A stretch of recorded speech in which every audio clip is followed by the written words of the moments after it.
Excusez-moi, je vous interromps 2 petites minutes. J'étais en live hier soir, du coup, n'hésitez pas à regarder les lives aussi, ça ferait plaisir. D'ailleurs, le live d'hier était très cool, donc voilà, c'est un petit tips que je te donne comme ça, je fais souvent des lives. Mais pendant mon live, on m'a annoncé un truc, au début je n'y croyais pas, je me suis dit bon c'est cool, mais j'y crois pas trop. Je suis allé sur Twitter, j'ai vu que Matteo a relayé l'info que Deadline avait relayée, par rapport au fait que Disney+, et donc Marvel Studios, prépare une série sur le Wakanda. Il semblerait que Ryan Coogler ait signé un contrat plutôt sympathique avec Marvel Studios et Disney+, pour créer des contenus, et c'est un contrat qui serait établi sur 5 ans. C'est plutôt cool, parce que Ryan Coogler, ce n'est pas n'importe qui. Il a réalisé Creed, Creed 2, Black Panther 1, et il va réaliser en 2022 Black Panther 2, en tout cas en 2021, plutôt possiblement pour une sortie en 2022. Mais ce n'est pas tout, puisque là on t'apprend qu'il va y avoir d'autant plus de programmes, et qu'il a signé un contrat de 5 ans avec Marvel Studios pour créer divers contenus. Alors, est-ce que ce sera possiblement des séries d'animation? Est-ce qu'il y aura une série sur le Wakanda et sur le royaume du Wakanda? Ça, c'est officiel. Est-ce qu'il y aura possiblement un Black Panther 3? Je pense que c'est quasiment sûr. Après, à voir pour le 2. On en a vu qu'un seul. Et c'est vrai que Chadwick Boseman est décédé, donc à voir comment est-ce que Black Panther 2 va s'agencer et comment ça va se passer. Quoi qu'il en soit, ce qui est sûr, c'est qu'en 2023, on aurait une série sur le royaume du Wakanda. Et ça, c'est très stylé, et c'est pourquoi j'avais envie de vous faire un petit peu mes théories, parce qu'il y a beaucoup de choses en soi par rapport au Wakanda que l'on peut évoquer. Avec possiblement l'arrivée de la météorite, on va évidemment en parler. Il y a l'âge où T'Chaka était encore en vie et où il était jeune, entre guillemets, où il vivait également avec son frère, etc. avant qu'il y ait cette trahison. Cela peut être également une série qui se passe dans le laps de 5 ans qu'il y a à l'intérieur d'Avengers Endgame, pour que l'on puisse vraiment comprendre qui est devenu le roi du Wakanda. Puisque Shuri a disparu, la mère de T'Challa a disparu, T'Challa a disparu. Il ne restait entre guillemets que Okoye et M'Baku. Et je pense qu'Okoye, sachant qu'elle était souvent avec les Avengers, en tout cas en visio, ce n'est pas impossible que ce soit M'Baku. Mais on va en parler après, et il y a également une autre théorie, mais dont on ne peut pas vraiment énormément parler, puisque, ne l'oublions pas, cette série devrait sortir possiblement en 2023. Black Panther 2 devrait sortir en 2022. Donc, pourquoi ne pas avoir en série une suite de Black Panther 2, sachant que Black Panther 2 pourrait évoquer ce qu'il s'est passé durant ces 5 ans. Mais on va en parler tout de suite dans cette vidéo. En tout cas, ce sont les 4 grosses théories dont j'avais envie de vous parler dans cette vidéo. Quoi qu'il en soit, commençons par le commencement. Et si la série sur le royaume du Wakanda se déroulait à une époque entre guillemets préhistorique, par rapport à cette météorite de vibranium qui est tombée sur un petit pays en Afrique qui s'appelle le Wakanda. Ça, c'est une histoire que l'on a au tout début du film Black Panther, quand T'Chaka raconte l'histoire à son fils, T'Challa. Je t'avoue que je trouverais ça hyper cool, puisque cela montrerait la genèse de la construction du Wakanda avec les 5 tribus, puisque là, je ne suis pas sûr que l'on ait véritablement vu toutes les tribus. Alors, on les a vues évidemment lors du sacre de T'Challa, en tant que Black Panther au début de Black Panther, mais on y passe assez rapidement dans le sens où ce qui prime, c'est déjà le royaume du Wakanda avec T'Challa, avec Shuri, avec Okoye, etc.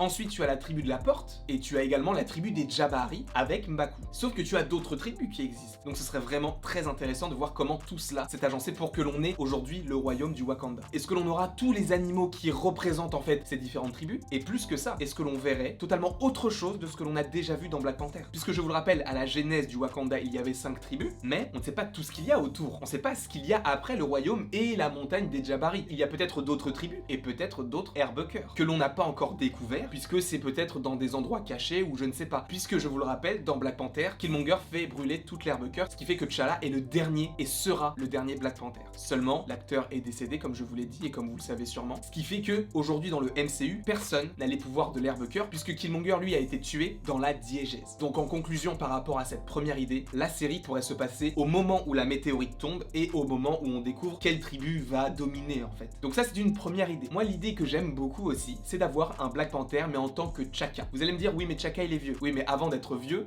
il était jeune, du coup, c'est logique. Ce qui fait que j'aimerais bien que l'on ait déjà le retour des acteurs qui jouaient T'Chaka et N'Jobu qui étaient adultes, on va dire. J'aimerais bien que l'on ait le fonctionnement à l'époque. Ça serait vraiment trop cool de voir comment T'Chaka lui dirigeait son pays. Comment est-ce qu'il menait ses troupes, qu'est-ce qu'il faisait en fait. Parce que ce sont des schémas que l'on n'a pas encore vus chez Marvel. Puisque l'on peut comparer Black Panther avec Thor, puisque Thor, on a eu certaines scènes où Odin dirigeait, mais on n'a pas eu de vrai programme où on savait vraiment comment il était. On savait qu'il n'était pas très gentil, même pas du tout, mais lui il pensait qu'il était gentil comme tous les méchants évidemment. Mais ce serait hyper intéressant d'avoir ce point de vue de T'Chaka et donc de la civilisation de Black Panther dans les années 70-80. Ça, j'aimerais beaucoup. Et aussi, après on sort de cette série sur le royaume du Wakanda, mais vu que Ryan Coogler pourrait faire d'autres programmes, pourquoi ne pas faire une série sur...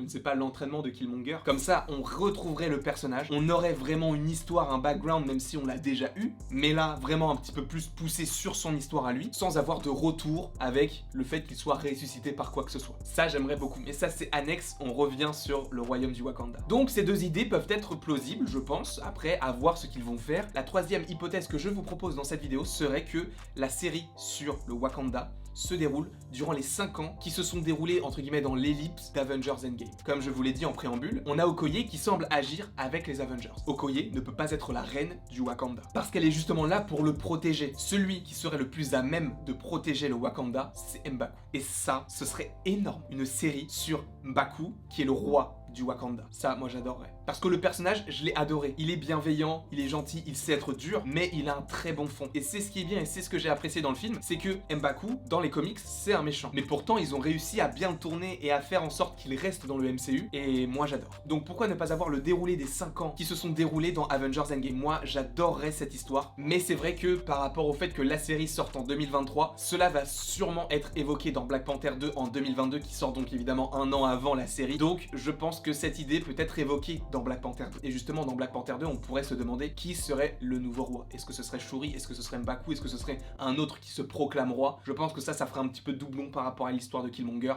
En tout cas, je ne sais pas. Et donc, si vous découvrez la chaîne grâce à cette vidéo, vous avez vu, on a de bonnes idées par ici, non? Mais j'aime cette idée d'exploiter d'autant plus le Wakanda. Quand on m'a dit ça en live, je me suis dit, mais l'idée est cool, vraiment, l'idée est très cool, mais j'y crois pas une seconde. Et pourtant, ça va arriver. Vous imaginez bien, en 2023, Deadpool 3, possiblement, Les 4 Fantastiques, possiblement Blade, la série sur le royaume du Wakanda, mais tout va s'enchaîner. Sachant qu'en 2022, Doctor Strange 2, Thor 4, Captain Marvel 2, Black Panther 2, Ant-Man 3, Hawkeye, Moon Knight, She-Hulk, possiblement, sûrement, Spider-Man 3 si c'est repoussé à 2022, il y a trop de choses. Trop cool. Et donc là, je vous ai évoqué les 3 théories que j'imaginais, mais c'est vrai qu'il y en a une 4e sur laquelle on ne peut pas forcément se baser par rapport au fait que c'est possiblement une série qui se passe juste après Black Panther 2. Mais sachant qu'on ne sait pas du tout ce qu'il en sera par rapport à ce film Black Panther 2, on ne peut pas théoriser sur quelque chose qui n'existe pas encore. C'est également possible que cette série se déroule après Black Panther 2 et évoque possiblement la suite ou quelque chose comme ça. Mais les théories que je préfère sont les 3 premières. Après, même si c'est vrai que la 3e sur le fait qu'il y ait les 5 ans dans Endgame, je pense que ça sera d'autant plus évoqué dans Black Panther 2. En tout cas, je ne sais pas ce que vous en avez pensé. J'espère que vous avez apprécié cette vidéo. N'hésitez pas à me mettre en commentaire ce que vous imaginez par rapport à cette série du royaume du Wakanda. Alors ça ne s'appelle pas comme ça, mais ça va parler du royaume du Wakanda. Après, à voir comment est-ce que la série va s'appeler. N'hésitez surtout pas non plus à aimer, à partager, à commenter et à vous abonner. Abonnez-vous parce que là, on est sur un rythme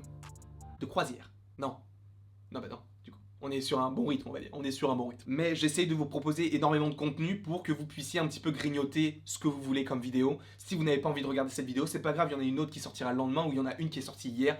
Regardez ce que vous voulez, mais j'espère en tout cas que ces vidéos vous plaisent. Après tout ce long laïus, il ne me reste plus qu'à vous dire à la prochaine pour la prochaine.